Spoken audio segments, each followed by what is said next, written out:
Hello aspirants. तो कल मैंने आपको 1857 के रिवोल्ट के नाकामयाब होने की वजह बताई थी कि हमारे अंदर क्या नहीं थी, एकता नहीं थी। ठीक है, ये सब चीजें बताई थी मैंने कि 1857 का रिवोल्ट क्यों अनसक्सेसफुल हुआ, असफल विद्रोह क्यों रहा। इसका रीजन था एकता का अभाव। सामाजिक और धार्मिक सुधार किए थे लोगों ने। क्या किए थे? सामाजिक और धार्मिक सुधार किए थे ताकि हमें एकता स्थापित करनी पड़ी। एकता स्थापित हो जाएगी तो ही हमारा पॉलिटिकल यूनिटी रहेगी, राजनीतिक एकता रहेगी तो ही हम आजादी की तरफ चल पाएंगे, आजादी के लिए लड़ पाएंगे। अगर हम सब में राजनीतिक एकता होगी तो।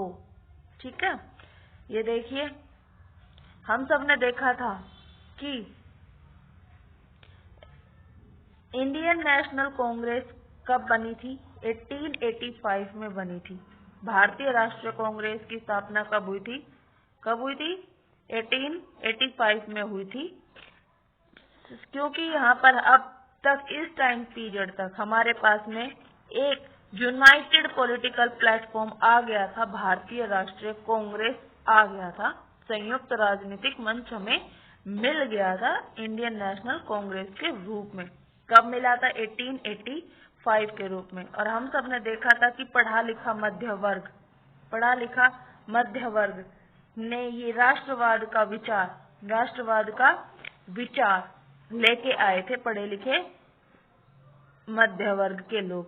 इन्होंने नेशनलिज्म, राष्ट्रवाद की बात की थी कि अगर हम एक राष्ट्रवाद के रूप में रहेंगे तो हमें आजादी मिल सकेगी। भारत में राष्ट्रवाद के उदय के कारण हम ये पढ़ेंगे आज। ठीक है, भारत में राष्ट्रवाद के reason of the rise of nationalism in India, ये सब हम पढ़ेंगे। देखो क्या क्या किया था रिफॉर्मर ने। सामाजिक और धार्मिक सुधार, पश्चिमी शिक्षा आई थी। पश्चिमी शिक्षा से भी लोग अब आगे बढ़ने लगे थे कि वेस्टर्न एजुकेशन उनको मिलने लगी थी। तो वो हमने कल पढ़ा था कि अब वो डिमांड ज्यादा करने लगे थे कि जगह जगह पर स्कूल कॉलेजेस खुलवाओ। ईस्ट इंडिया कंपनी को बोल रहे थे। रेलवे लाइंस बिछ गई थी, तो इस रेलवे लाइंस का जहां जनजातियों को, एसटी लोगों को नुकसान था, तो जैसे भारत में सभी लोग आपस में मिल रहे थे, मुंबई के लोग आसाम वालों से मिल रहे थे, ऐसे ही तमिलनाडु के लोग भी मुंबई वालों से मिल रहे थे। तो क्या हो रहा था? विचारों का आदान प्रदान हो रहा था। सब लोग देख रहे थे कि अगर मुंबई वाले लोग परेशान हैं तो कोलकाता वाले लोग भी परेशान हैं, मद्रास वाले लोग भी परेशान हैं, सबकी समस्याएं सेम है। ठीक है, ऐसा सब लोगों ने जाना किसके थ्रू? क्योंकि रेलवे लाइंस का निर्माण हुआ था। इससे उनको तो फायदा ही था, ईस्ट इंडिया कंपनी वालों को, बट भारतीयों को भी फायदा हो रहा था, ज्यादा नहीं थोड़ा। कानून भी वो लोग लेके आ रहे थे।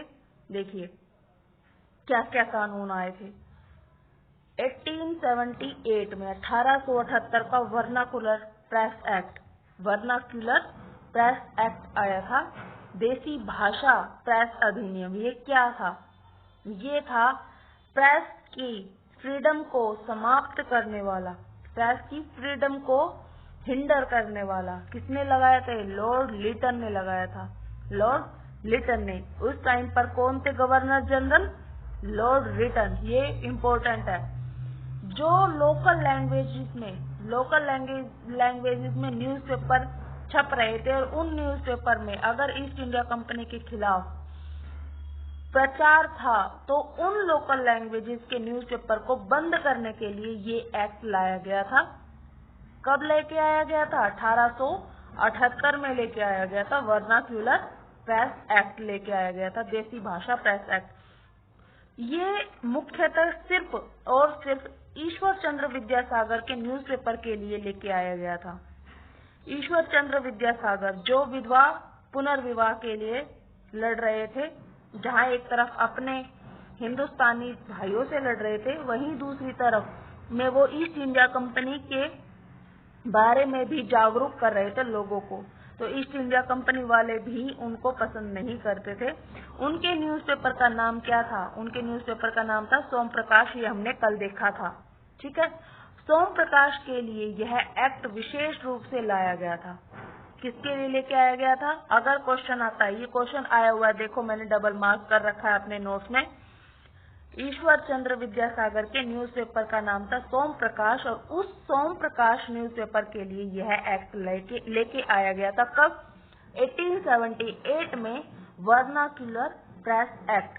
और इसको कौन लेके आए थे? गवर्नर जनरल लॉर्ड लिटन लेके आए थे। लिटन, ठीक है, लिटन। एक और था अमृत बाजार पत्रिका। ठीक है, अमृत बाजार पत्रिका के लिए भी ये एक्ट लेके आया गया था। बट जो इसके एडिटर थे, कौन कौन थे इसके एडिटर? शिशिर कुमार घोष और आनंद मोहन बोस। घोष और बोस से याद कर लेना, शिशिर कुमार घोष और आनंद मोहन बोस। बट इन्होंने एक समझदारी की उस टाइम पर। क्या की? इस अमृत बाजार पत्रिका की जो लैंग्वेज थी वो बंगाली थी। ठीक है, बट इन्होंने रातों रात अपने इस पत्रिका की जो लैंग्वेज थी वो इंग्लिश कर दी थी। उन्होंने रातों रात अपने न्यूज़पेपर की जो लैंग्वेज थी चेंज कर दी। इस वजह से इस न्यूज़पेपर को कुछ भी नुकसान नहीं हुआ। इसके एडिटर कौन थे? शिशिर कुमार घोष और आनंद मोहन बोस। अमृत बाजार पत्रिका। ठीक है, कब लेके आया गया था? एक बार रिपीट कर लेते हैं। वर्नाक्यूलर प्रेस एक्ट आया था 1878 में। कौन लेके आए थे? लॉर्ड लिटन लेके आए थे। लिटन, ठीक है, लिटिल से याद कर लेना, लिटिल। किसके लिए था ये? प्रेस की फ्रीडम को रोकने के लिए। ठीक है, ईश्वर चंद्र विद्यासागर के न्यूज़पेपर का क्या नाम था? सोम प्रकाश था। और अमृत बाजार पत्रिका किसकी थी? शिशिर कुमार घोष और आनंद मोहन बोस, जिसकी लैंग्वेज क्या थी? बंगाली। बट उन्होंने एक बहुत ही अच्छा काम किया कि उन्होंने इसकी लैंग्वेज किसने चेंज कर दी? इंग्लिश में। हम नेक्स्ट देखते हैं।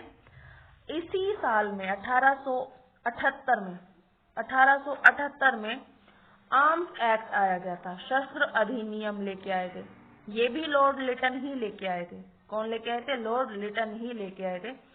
इन्होंने क्या किया था कि कोई भी हमें शस्त्र नहीं मिलना चाहिए बगैर लाइसेंस के। लाइसेंस अनिवार्य हो गया था। अब लाइसेंस तो सरकार देगी नहीं, जिससे क्या होगा कि लोगों के पास कोई हथियार नहीं आएगा। बट इस एक्ट से क्या होगा?